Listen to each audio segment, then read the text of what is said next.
नमस्कार दोस्तों, मैं हूं रामेंद्र सिंह चौहान। विष कन्या एक ऐसा नाम है जिसका सदियों से उपयोग किया जाता रहा है। सनातन धर्म में देखें तो देवी देवताओं और दैत्यों राक्षसों के बीच हुए युद्ध में कई बार क्या अधिसंख्य विष कन्याओं का उपयोग सामने आया है। विष कन्या का एक हथियार के तौर पर इस्तेमाल किया जाता रहा। रूस और यूक्रेन के बीच युद्ध में अब विष कन्याओं का इस्तेमाल किया जा रहा है। रशिया और यूक्रेन के बीच युद्ध 24 फरवरी 2022 को प्रारंभ हुआ था। यानी इन दोनों देशों के बीच में युद्ध 24 फरवरी 2022 को शुरू हुआ था। इस प्रकार देखें तो 8 माह से अधिक समय दोनों देशों के बीच युद्ध में हो गया है। दोनों ही देश हार मानने को तैयार नहीं है।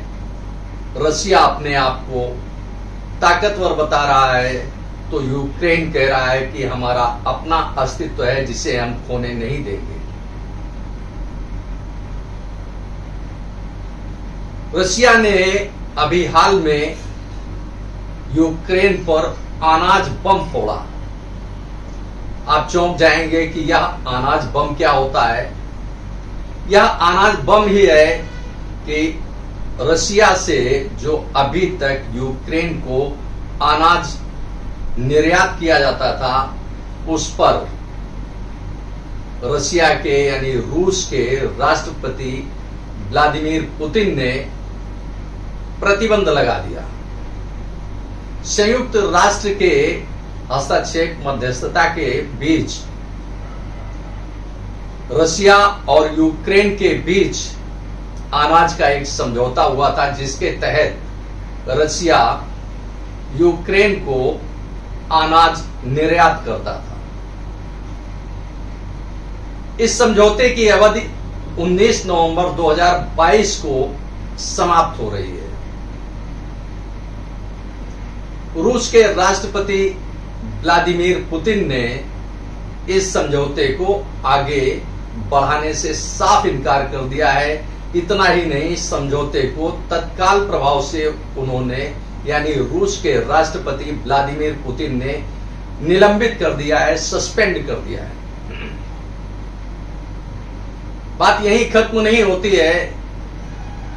रूस के इस तरह से अनाज पर प्रतिबंध, निर्यात पर प्रतिबंध लगाने से यूक्रेन के साथ साथ कई और देश भी प्रभावित होंगे।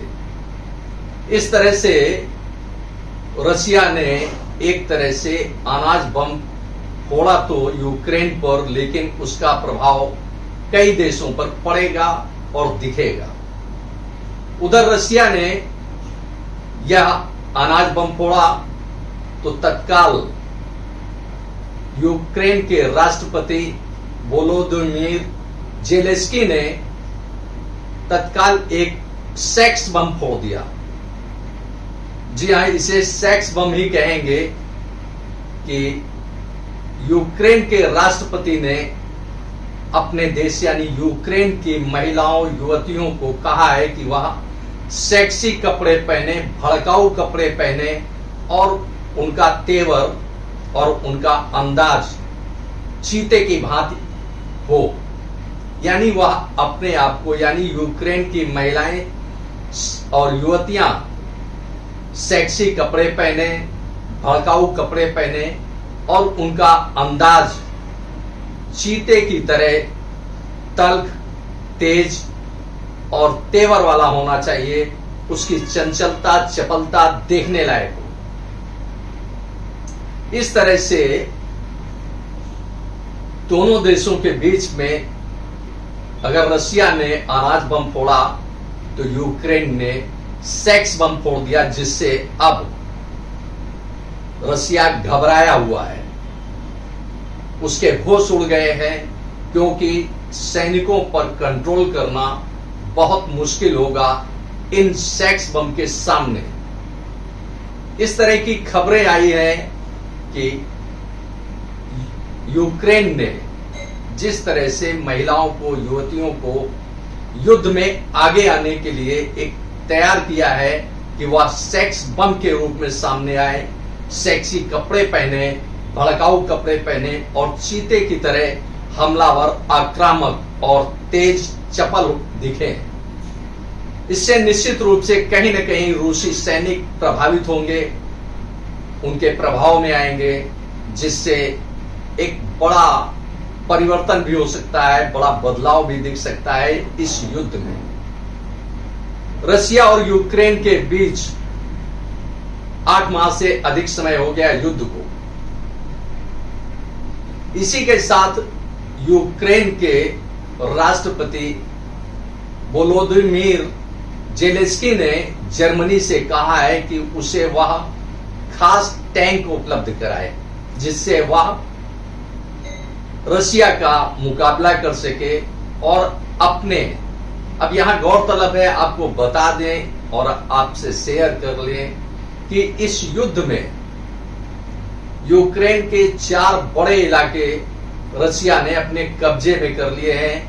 यह क्षेत्रफल के हिसाब से देखा जाए तो यूक्रेन का करीब 15% हिस्सा रसिया के कब्जे में है और रसिया ने इन चारों क्षेत्रों में मार्शल लॉ लागू कर दिया है। मार्शल लॉ का मतलब यह है कि रसिया का कानून तो है ही, वहां पर लागू है। मार्शल लॉ अफसर किसी को भी घर में कैद कर सकते हैं, नजरबंद कर सकते हैं, उसे घर से बाहर निकलने पर रोक सकते हैं। इतना ही नहीं, जो घर हैं उन घर के बासिंदों को, उनके निवासियों को, नागरिकों को वह उन घरों से निकाल कर कहीं और भी शिफ्ट कर सकते हैं। मार्शल लॉ में बहुत सारे अधिकार अफसरों को है।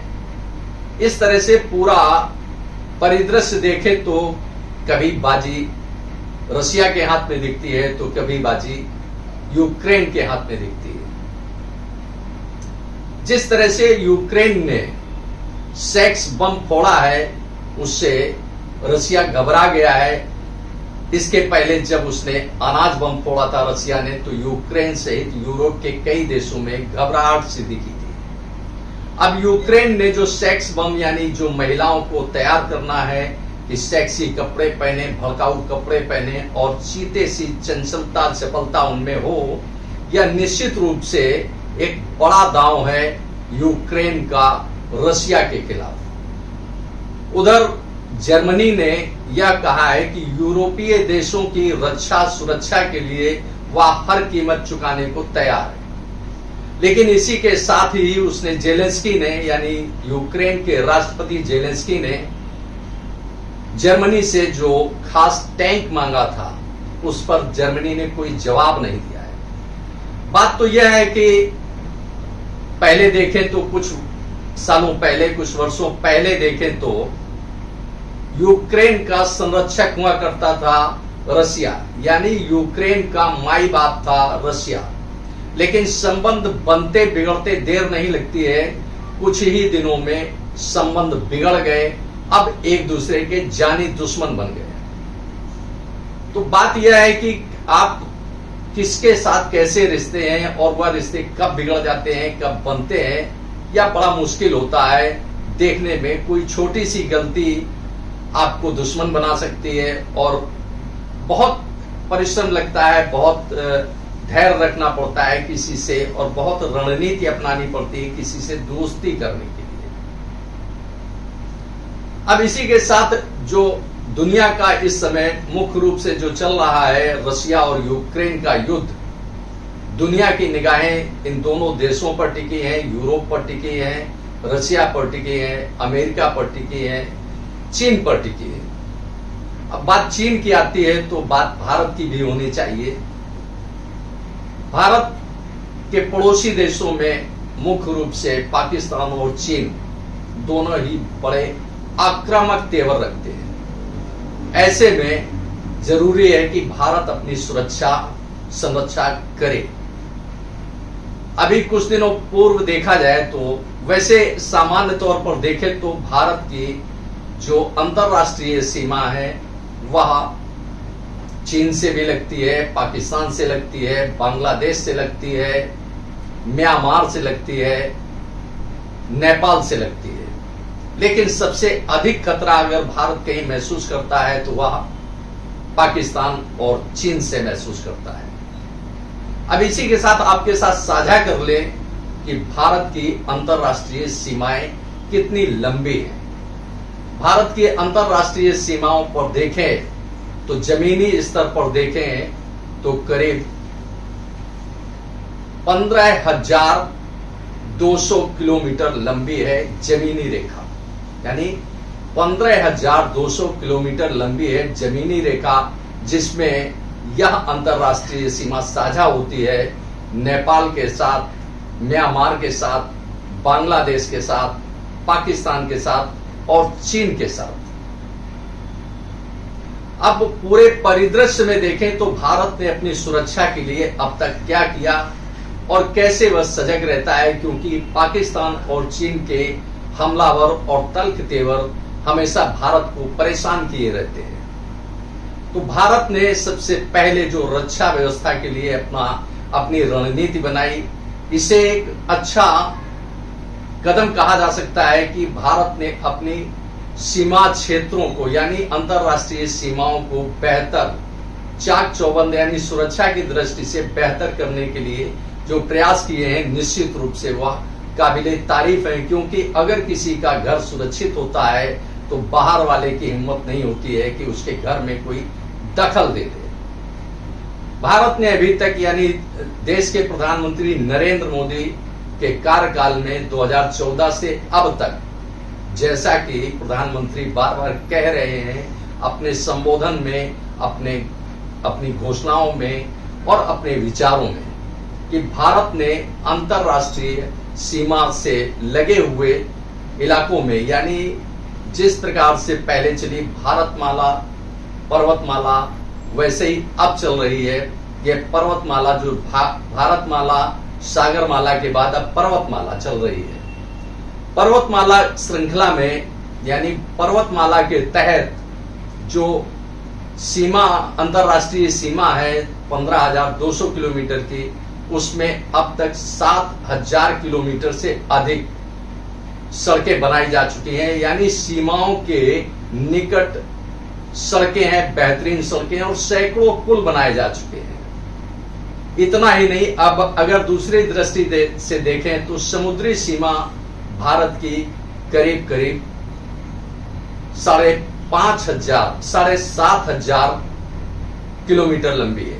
जो समुद्री सीमा है वो 7,500 किलोमीटर लंबी है। इस तरह से देखें, पूरे परिदृश्य में देखें तो समुद्री सीमाओं की रक्षा के साथ साथ जमीनी सीमाओं की, यानी जमीन पर स्थित जो जमीनी सीमाएं हैं, अंतरराष्ट्रीय सीमाएं हैं, उनकी सीमा की सुरक्षा भी आवश्यक है। अभी हाल में भारत ने उत्तरी गुजरात क्षेत्र के बनासकांठा के निकट, बनासकांठा के तहत बनासकांठा में एक बड़ा आधुनिक एयर बेस बनाया है, एक नया आधुनिक हवाई अड्डा बनाया है। इसका शिलान्यास अभी प्रधानमंत्री नरेंद्र मोदी ने किया है। यह हवाई अड्डा करीब 15 माह यानी 14-15 माह में, यानी दिसंबर 2023 तक बनकर पूरी तरह से तैयार हो जाएगा। इसी के पहले गुजरात में ये भुज इलाके के एक गांव में, ध्रोणा गांव में विकास की ऐसी लहर चलाई गई कि विकास वहां जगमग दिख रहा है और अंतरराष्ट्रीय सीमा से यह इलाका, गुजरात के दोनों इलाके करीब 130 किलोमीटर की दूरी पर है। इस तरह से पूरे परिदृश्य में देखें तो भारत ने जो अपनी चाक चौबंद व्यवस्था की है सैन्य बलों को लेकर, वह निश्चित रूप से एक यूं कहा जाए कि इम्पोर्टेंट है इंडिया के लिए, इम्पोर्टेंट फॉर अस, यानी भारत के नागरिकों के लिए भी वह बहुत जरूरी है।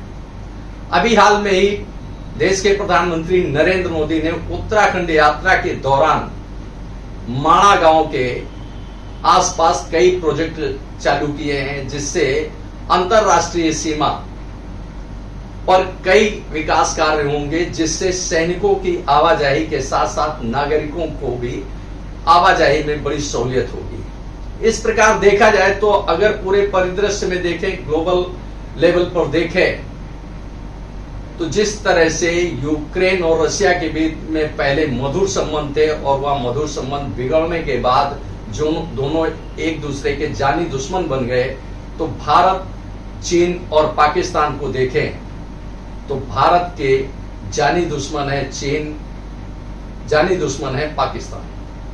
तो ऐसे में अंतरराष्ट्रीय सीमाओं की सुरक्षा, संरक्षा और उनके लिए बेहतर व्यवस्थाएं करना लाजमी है। प्रधानमंत्री नरेंद्र मोदी का मानना है कि गांव के जो अंतरराष्ट्रीय सीमा से सटे हुए इलाकों के गांव हैं, उनको पर्यटन की दृष्टि से बेहतर बनाया जाए, विकास की एक अच्छी धारा वहां चलाई जाए, जिससे पर्यटन, रोजी रोजगार से लेकर बहुत सारी व्यवस्थाएं हो। जब वहां गांव में रौनक होगी, आवाजाही होगी, सैनिकों के लिए भी होगी और पर्यटन के क्षेत्र में भी ये विकास की गाथा होगी, तो ऐसे में राजस्व बढ़ेगा, जीडीपी बढ़ेगी और देश के नागरिक भी खुशहाल रहेंगे। इलाकाई गांव के बासिंदे जो हैं उनको रोजी रोटी का अवसर मिलेगा, तो हमारी सीमाएं भी, अंतरराष्ट्रीय सीमाएं भी सुरक्षित रहेगी। अब यूक्रेन ने अगर सेक्स बम का इस्तेमाल किया है और रशिया ने अनाज बम का इस्तेमाल किया है, तो यह तो एक दुनिया के लिए संदेश है कि अपनी सीमाओं की सुरक्षा पहले जरूरी है। भले ही आंतरिक स्तर पर कुछ कमियां रह जाए, लेकिन देश की सीमाएं सुरक्षित रहती हैं तो नागरिक सुरक्षित रहते हैं। यह आवश्यक है और होना भी चाहिए और हो भी रहा है। जिस प्रकार पूरा परिदृश्य दिख रहा है कि अंतरराष्ट्रीय सीमाओं पर जो दबाव होता है, इसके पहले खबरों में कई बार आया कि चीन भारत की तरफ बढ़ा और पाकिस्तान अपनी अक्सर बेजा हरकतें करता रहता है। इसलिए जरूरी था कि गुजरात और जम्मू कश्मीर से लेकर चाहे वह अरुणाचल प्रदेश हो या उत्तराखंड हो, अपनी सीमाओं की सुरक्षा, अपनी सीमाओं की रक्षा बहुत जरूरी है। प्रधानमंत्री नरेंद्र मोदी ने जिस तरह से अपनी अंतरराष्ट्रीय सीमा क्षेत्र में विकास की यह जो अवधारणा रूपांकित की है, उसे धरती पर उतारने की कोशिश की है, निश्चित रूप से कहीं न कहीं हमारी यानी भारत की अंतरराष्ट्रीय सीमाएं सुरक्षित होंगी और सुरक्षित होना भी चाहिए, क्योंकि जो पूरा परिदृश्य बता रहा है कि कभी भी किसी से भी किसी भी प्रकार के खतरे से अनदेखा नहीं किया जा सकता है। इस प्रकार पूरे परिदृश्य में देखें तो सुरक्षा पहले जरूरी है, यानी सिक्योरिटी फॉर अस, या पहले चाहे देश हो, व्यक्ति हो, समाज हो, घर परिवार हो, कहीं भी यह जरूरी होता है। इसलिए जिस तरह से पूरे परिदृश्य में रशिया और यूक्रेन का मामला है, उसी तरह से भले ही शांत माहौल हो, लेकिन तनाव की स्थिति अक्सर बन जाती है चीन के साथ, पाकिस्तान के साथ भारत की। ऐसे में जरूरी है कि विकास हो, लेकिन विकास के साथ साथ अंतरराष्ट्रीय सीमाएं भी अति सुरक्षित होनी चाहिए। जैसा कि इस समय गुजरात के एक इलाके में, बनासकांठा में आधुनिक हवाई अड्डा बनाने की जो प्रयास हुए हैं, बनाने की जो पहल हुई है, वह निश्चित रूप से सुरक्षा के क्षेत्र में एक नया आयाम है। आपने इस वीडियो को देखा, आपको यह वीडियो कैसा लगा कमेंट बॉक्स में हमें अवश्य बताएं। वीडियो को शेयर करें। यदि आप हमारे चैनल पर नए हैं तो हमारे चैनल को सब्सक्राइब करें, जिससे हमारे आने वाले वीडियो, आने वाले नोटिफिकेशन आपको मिल सके। दोस्तों, वीडियो को लाइक करना ना भूलें। आप लाइक करते हैं तो हमारा प्रोत्साहन होता है, हमारा मोटिवेशन होता है। आपने वीडियो को देखा, आपका बहुत बहुत धन्यवाद। Thank you. जय हिंद, जय भारत।